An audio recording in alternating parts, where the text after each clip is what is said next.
transaction, continuous professional development, dipstick surveys, and ICT implementation. The District Institute of Education and Training will be developed as vibrant institutes of excellence for this purpose.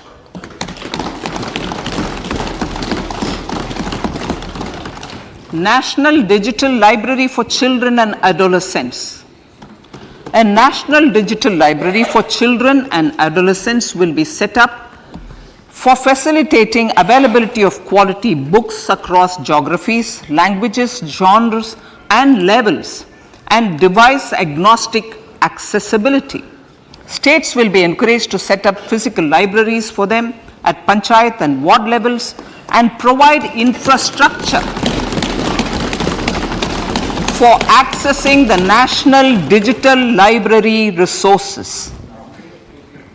Additionally, to build a culture of reading and to make up for pandemic time learning loss, the National Book Trust, the Children's Book Trust, and other sources will be encouraged to provide and replenish non-curricular titles in regional languages and in English to these physical libraries. Collaboration with NGOs that work in literacy will also be a part of this initiative to inculcate financial literacy. Financial sector regulators and organizations will be encouraged to provide age-appropriate reading material to these libraries. I move to priority 2, reaching the last mile. Prime Minister Vajpayee's government had formed the Ministry of Tribal Affairs and the Department of Development of Northeast Region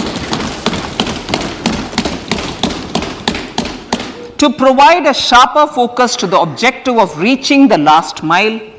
Our government has formed the Ministries of Ayush, Fisheries, Animal Husbandry and Dairying, Skill Development, Jal Shakti and Cooperation. Building on the success of the Aspirational Districts program, the government has recently launched the Aspirational Blocks program covering 500 blocks for saturation of essential government services across multiple domains such as health, nutrition, education, agriculture, water resources, financial inclusion, skill development, and basic infrastructure.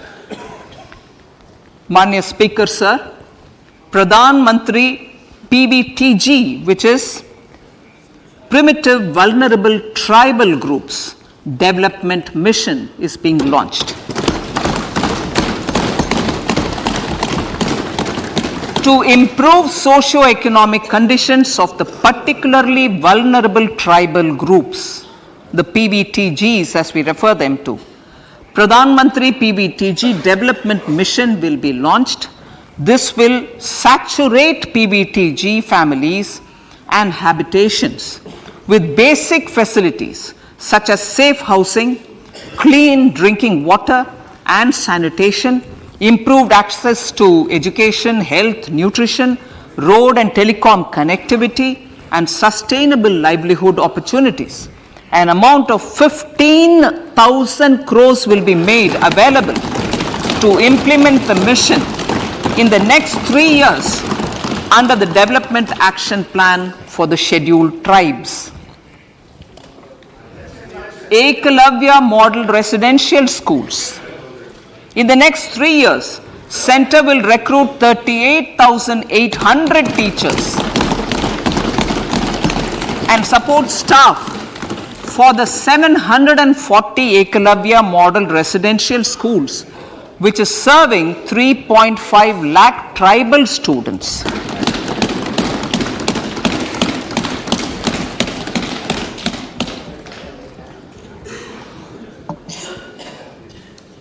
In the drought-prone central regions of Karnataka, central assistance of 5,300 crore will be given to to Upper Bhadra project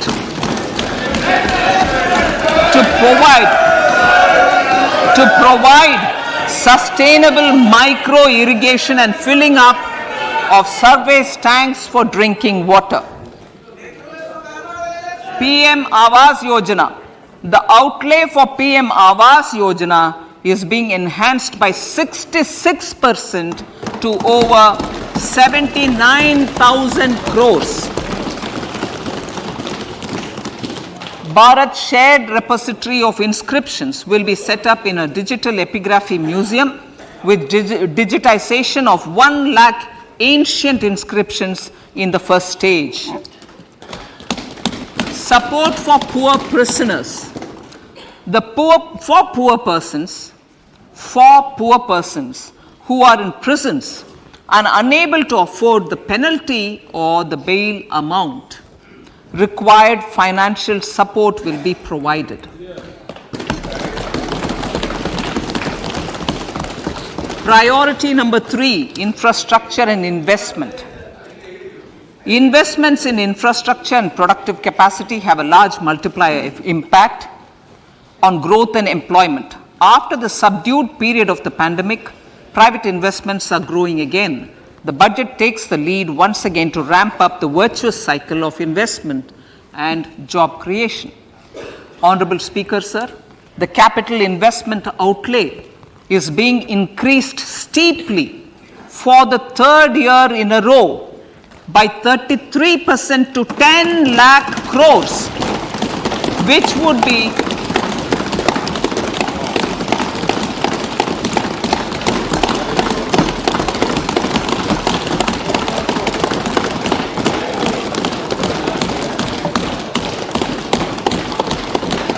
which would be 3.3% of GDP.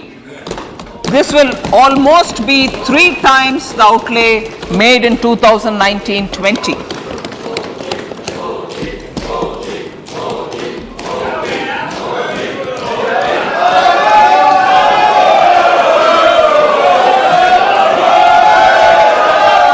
This substantial increase in recent years is central to the government's efforts to enhance growth potential and job creation, crowd in private investments, and provide a cushion against global headwinds.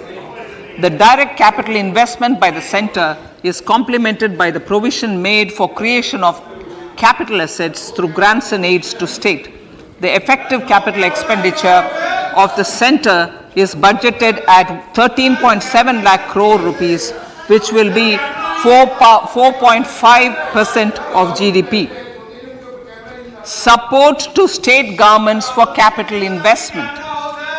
I have decided to continue the 50-year interest-free loan to state governments for 1 more year to spur investment in infrastructure and to incentivize them for complementary policies actions with a significantly enhanced outlay of 1.3 lakh crores. The newly established Infrastructure Finance Secretariat will assist all stakeholders for more private investment in infrastructure, including railways, roads, urban infrastructure, and power, which are predominantly depend on public resources. The harmonized master list of infrastructure will be reviewed by an expert committee for recommending the classification and financing framework suitable for Amrit Kal. A capital outlay, I'm talking about railways now, sir, Honorable Speaker, railways. A capital outlay of 2.40 lakh crores has been provided for the railways. This is the highest ever outlay this highest ever outlay is about 9 times the outlay made in 2013-14. 100 critical transport infrastructure projects for last and first mile connectivity for ports, coal, steel, fertilizer and food grain sectors have been identified. They will be taken up on priority with investment of 75,000 crores, including 15,000 crore from private sources. 50 additional airports, heliports, water aerodromes, and advanced landing grounds will be revived for improving regional air connectivity.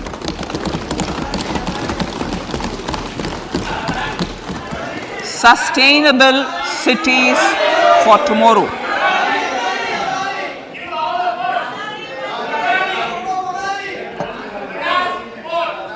States and cities will be encouraged to undertake urban planning reforms and actions to transform our cities into sustainable cities of tomorrow. This means efficient use of land resources, adequate resources for urban infrastructure, transit-oriented development, enhanced availability and affordability of urban land and opportunities for all. Through property tax governance reforms and ring-fencing user charges on urban infrastructure, cities will be incentivized to improve their creditworthiness for municipal bonds. Like the RIDF, an urban infrastructure development fund will be established through use of priority sector lending shortfall. This will be managed by the National Housing Bank and will be used by public agencies to create urban infrastructure in Tier 2 and Tier 3 cities. States will be encouraged to leverage resources from the grants of the 15th Finance Commission as well as existing schemes to adopt appropriate user charges while accessing the UIDF.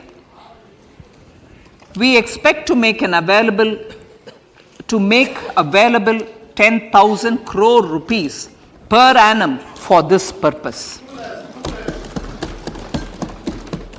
All cities and towns will be enabled for 100% mechanical desludging of septic tanks and sewers to transition from manhole to machine hole mode.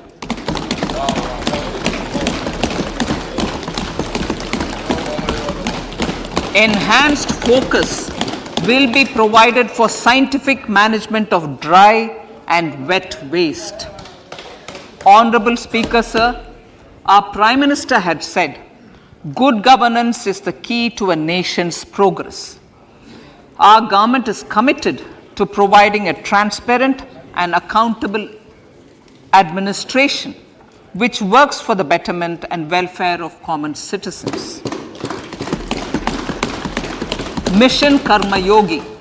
Under Mission Karma Yogi, center, states and the union territories are making and implementing capacity building plans for civil servants. The government has also launched an integrated online training platform, I Got Karma Yogi, to provide continuous learning opportunities for lakhs of government employees to upgrade their skills and facilitate people-centric approach. Sir, for enhancing ease of doing business, more than 39,000 compliances have been reduced and more than 3,400 legal provisions have been decriminalized. For furthering the trust-based governance, we have introduced the Jan Vishwas Bill to amend 42 central acts. This budget proposes a series of measures to unleash the potential of our economy. Centers of Excellence for Artificial Intelligence. For realizing the vision of Make AI in India and Make AI Work for India, 3 centers of excellence for artificial intelligence will be set up in top educational institutions. Leading industry players will partner in conducting interdisciplinary research, develop cutting-edge applications, and scalable problem solutions in the areas of agriculture, health, and sustainable cities.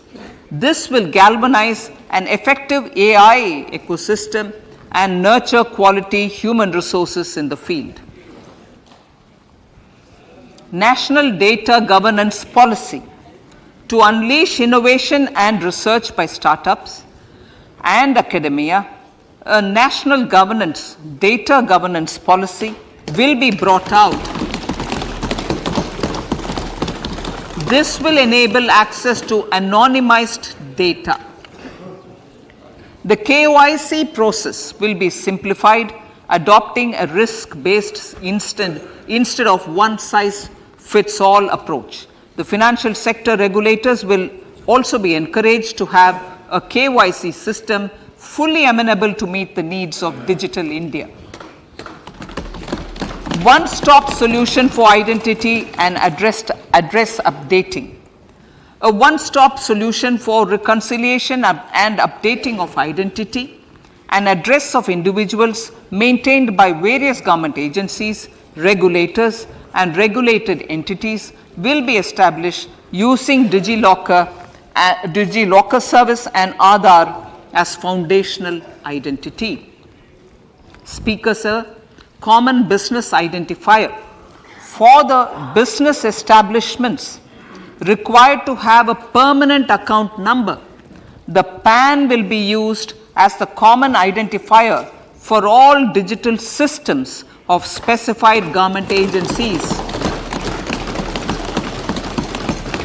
This will bring ease of doing business, and it will be facilitated through a legal mandate. For obviating the need for separate submission of same information to different government agencies, a system of unified filing process will be set up. Such filing of information or return in simplified forms on a common portal will be shared with other agencies as per the filer's choice. Vivad se Vishwas 1, relief for MSMEs.